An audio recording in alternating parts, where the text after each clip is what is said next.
Hello everyone, welcome to this session. Let's discuss about the different kinds of simple machines.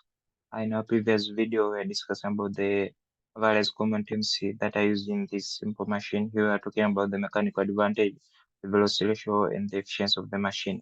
So let's see the different kinds of simple machines. Here are the types or the various kinds of simple machines. There's levels, pulleys, inclined plane, the screw and the screw jack, the wheel and axle, and also there's a hydraulic press. So all these are kinds of simple machines. So today we'll discuss the first one, that is level. The levels are just a rigid body which usually just stands about a fixed point that is called a fulcrum or a pivot. So a level is just one of the simple machines that helps to simplify work. It is there that it helps to carry or shift the heavy loads or just carry the heavy loads. And when it is used, it turns about a fixed point that is called a fulcrum or a pivot. Now there are three classes of the levels. There is first class level, second class level, and the third class level. In the first class level, in here is whereby the pivot or the fulcrum is between the load and the effort, as illustrated here. Here the load there is, and there's the fulcrum or the pivot and the effort.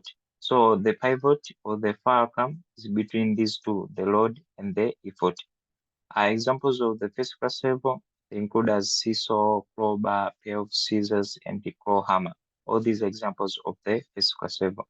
When we're talking about the second class level, is the class level whereby the load is between the pivot and the effort. As you can see here, the effort is applied here while the fulcrum is right here, and the load is between these two, the pivot and the effort. Now examples of the second class level with the wheelbarrow, the tongs, nutcracker, and the bottle opener. All these are just examples of the second class level.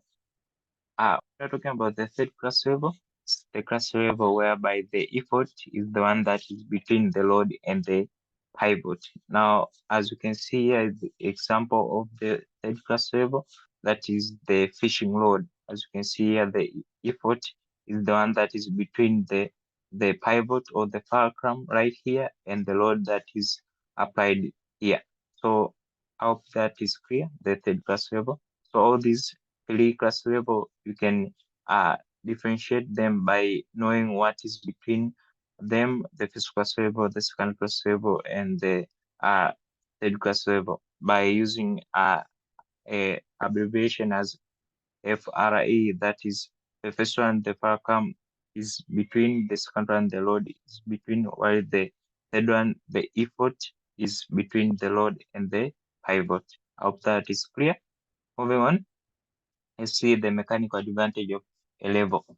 A mechanical advantage of a level is simply obtained by taking the effort arm upon the load arm, whereby the effort arm is simply the distance from the effort to the fulcrum, and the load arm is simply the distance from the load to the distance of, from the load to the fulcrum. So that's the load arm, abbreviated as here MA is equal to E arm upon load arm. That is L arm. Of that is clear. While the velocity ratio of a level can be obtained by taking the effort arm upon the load arm. That's simply how you can obtain the velocity ratio. And you can see here the effort arm over load arm, while here is also the effort arm over load arm. So velocity ratio and the mechanical advantage might be similar when we're talking about the levels.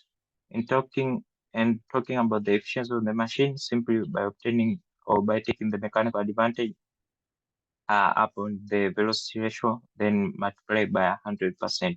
So it's just the same likewise when you're talking about the all simple machines, that is the mechanical advantage of velocity ratio multiplied by the 100%. Let's see the levels in daily life.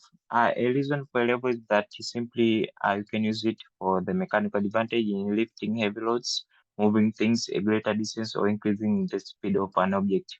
In terms of increasing the force, here you can increase the applied force in order to lift heavy or heavier loads. Then also increasing the distance moved, you are talking about increasing the distance from you can move the road from one place to another. Then increasing speed, here we're talking about that you can increase the speed that the road moves with maybe class 1 or class 3 levels.